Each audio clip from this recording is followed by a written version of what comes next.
Manoj competitive classes के YouTube channel में मैं आपका तहे दिल से स्वागत करता हूं। चलिए दोस्तों, आज का वीडियो जो है बहुत ही जबरदस्त वीडियो है, वेद से संबंधित है। इसका लगभग 2-3 वीडियो मिलेगा। 2-3 वीडियो में हम 4 वेदों के बारे में संपूर्ण जानकारी देंगे। तो चलिए आज जो है हम पहला वीडियो इसका देंगे। इसमें मुख्य रूप से ऋग्वेद के बारे में जानकारी मिलेगा। संपूर्ण जानकारी जो लिखा हुआ है इतना ही नहीं और भी है, जो हम इसको मिटाने के बाद फिर और लिखेंगे। तो इस वीडियो के लास्ट तक बने रहिएगा, क्योंकि इस वेद से संबंधित प्रश्न जो है हमेशा एग्जाम में आता है।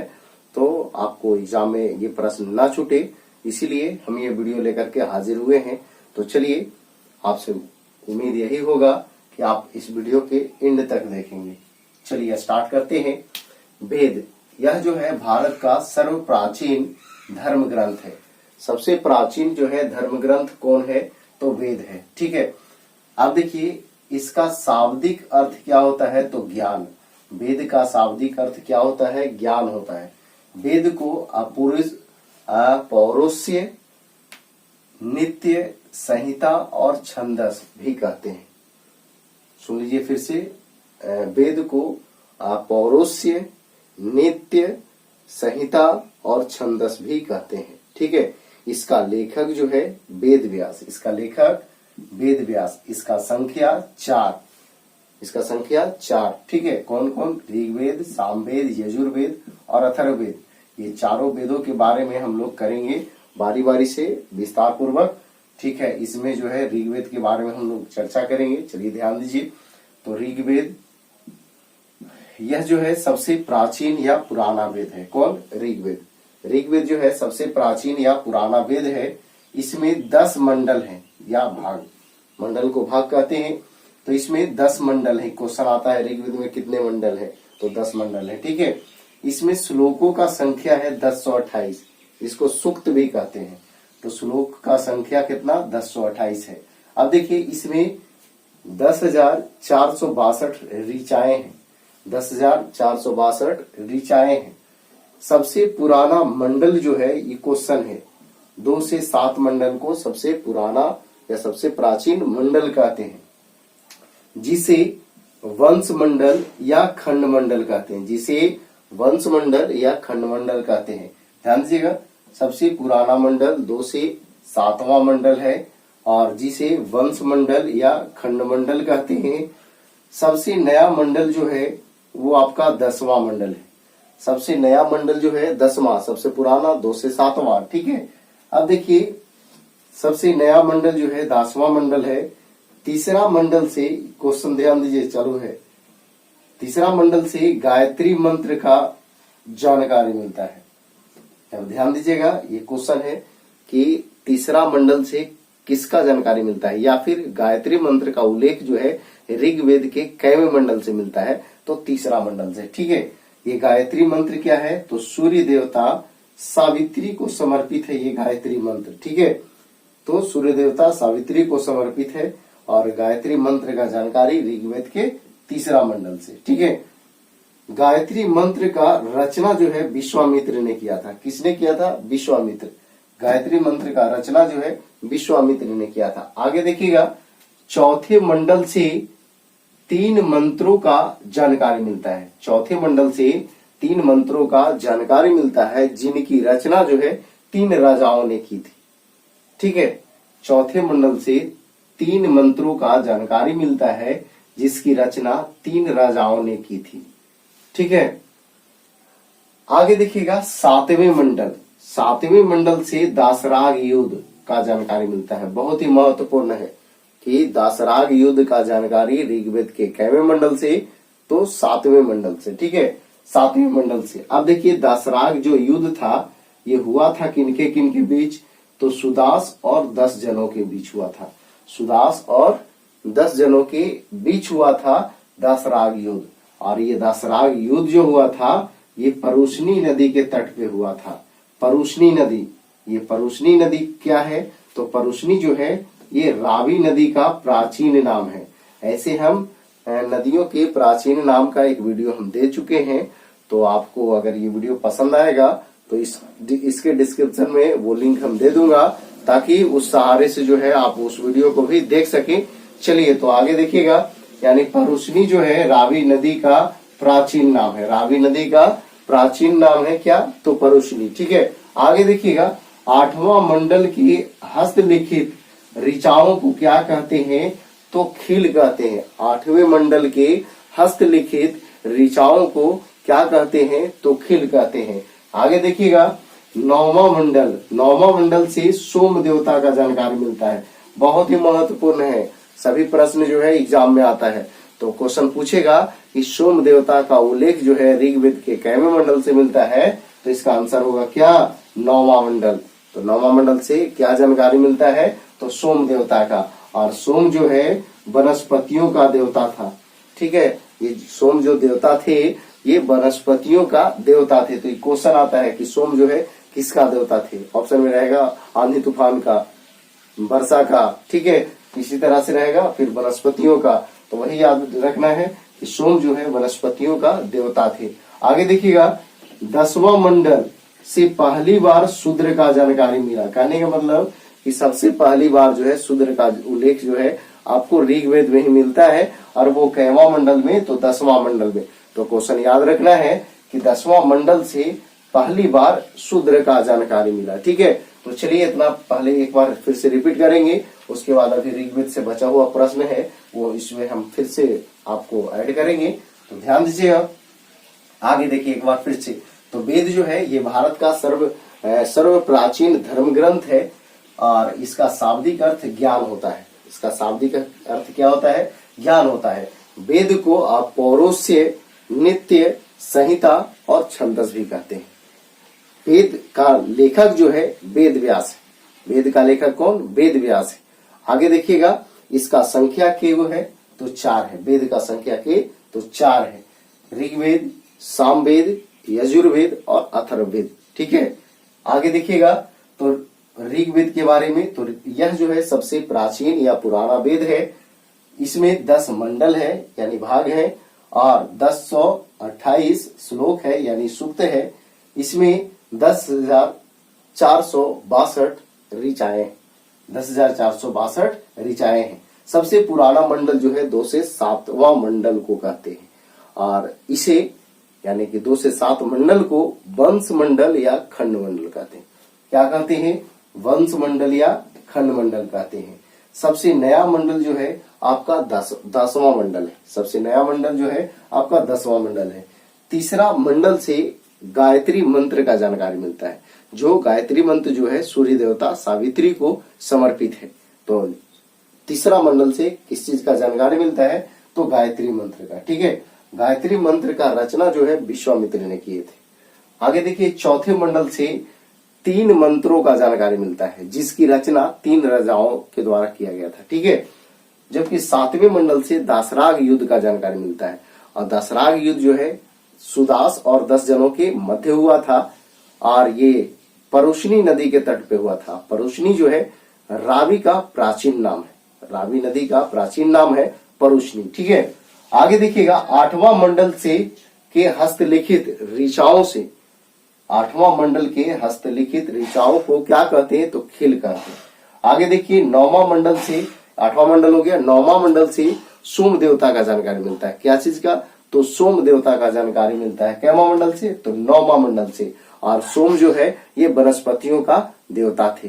जबकि 10वां मंडल जो सबसे नया मंडल है, नया भाग है, यह इसमें पहली बार जो है शूद्र का जानकारी दिया गया। तो चलिए इसको मिटाते हैं और आगे बढ़ते हैं। ठीक है,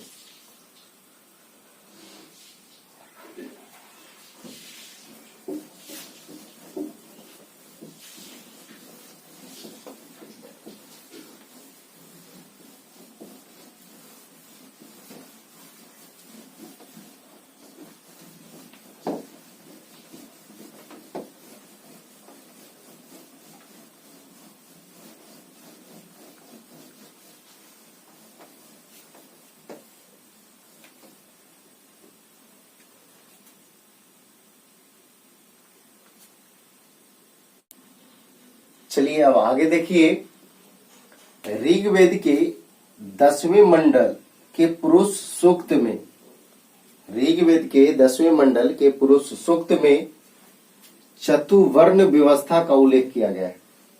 ऋग्वेद के 10वें मंडल के पुरुष सूक्त में चतुवर्ण व्यवस्था का उल्लेख किया गया है, जिसमें कहा गया है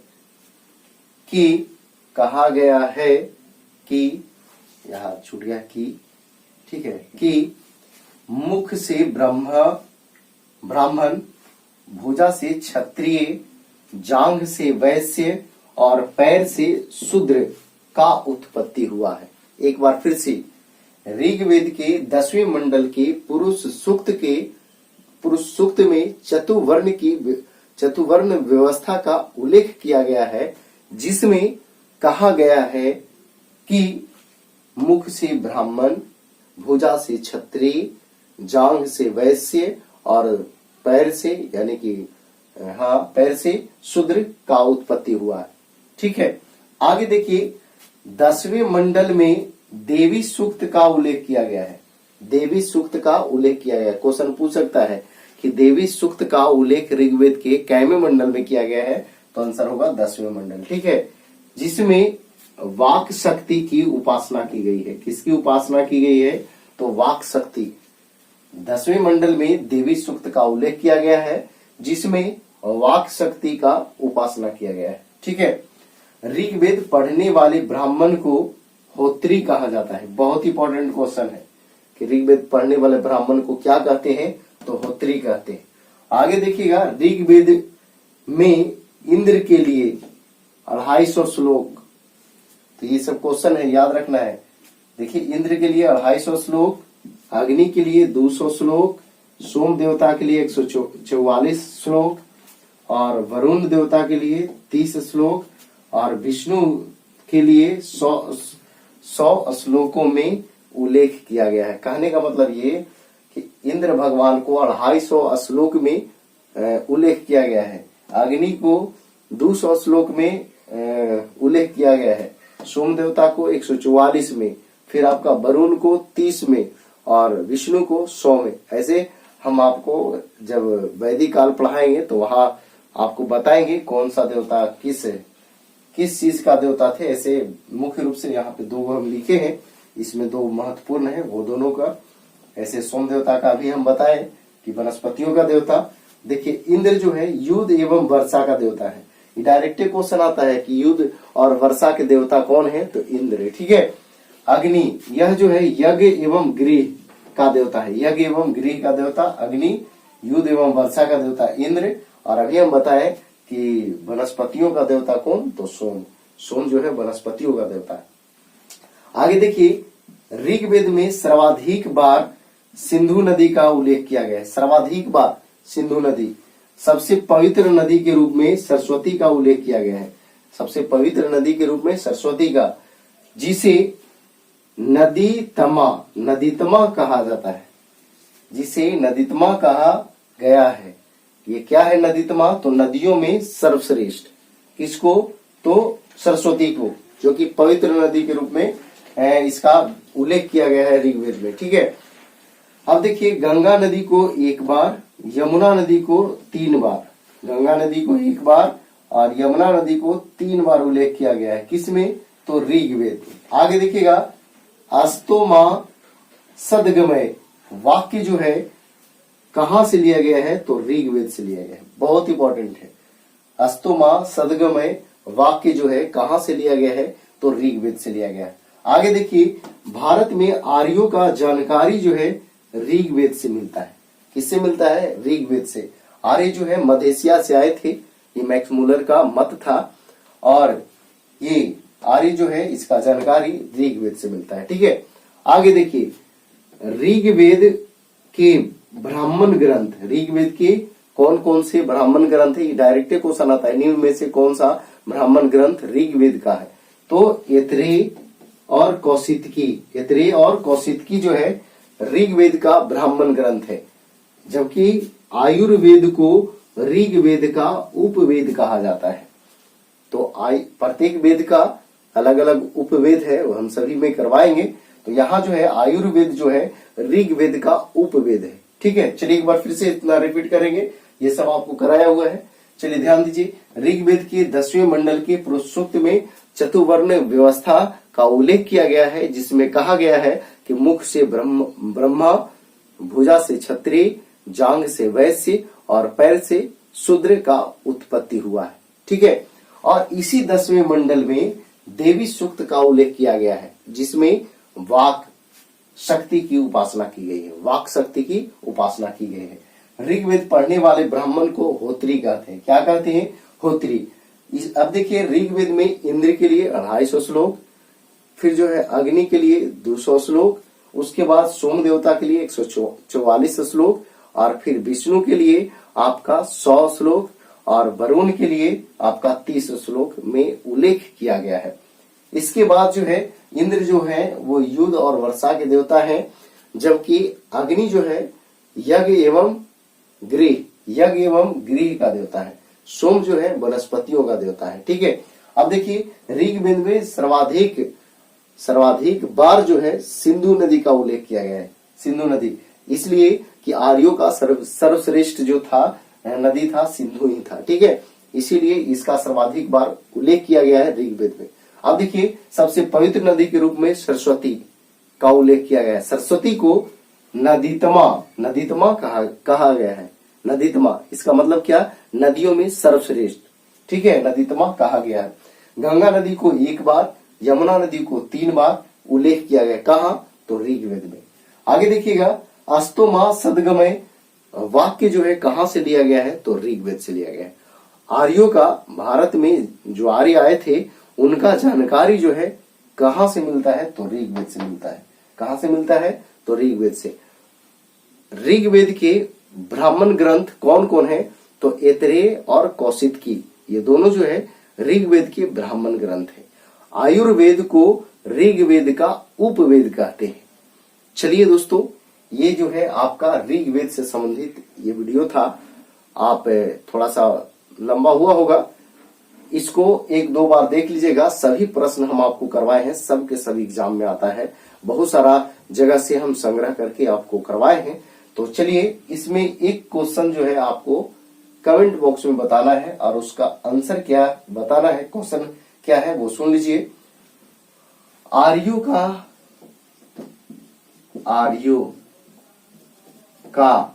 अर्थ क्या होता है? आर्यों का अर्थ क्या होता है?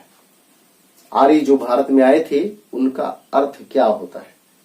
ठीक है, ये आपको कमेंट बॉक्स में बताना है। चलिए, अगर ये वीडियो आपको पसंद आया है तो कृपया लाइक, कमेंट, शेयर जरूर करें। दोस्तों, बहुत सारे लोग जो है, बहुत सारे विद्यार्थी जो है लाइक नहीं कर पाते हैं। आपका एक लाइक, एक कमेंट जो है हमें हौसला देता है और हम वीडियो आपके लिए बना देते हैं। ठीक है, तो चलिए आज इतना ही। जय हिंद, जय भारत, वंदे मातरम।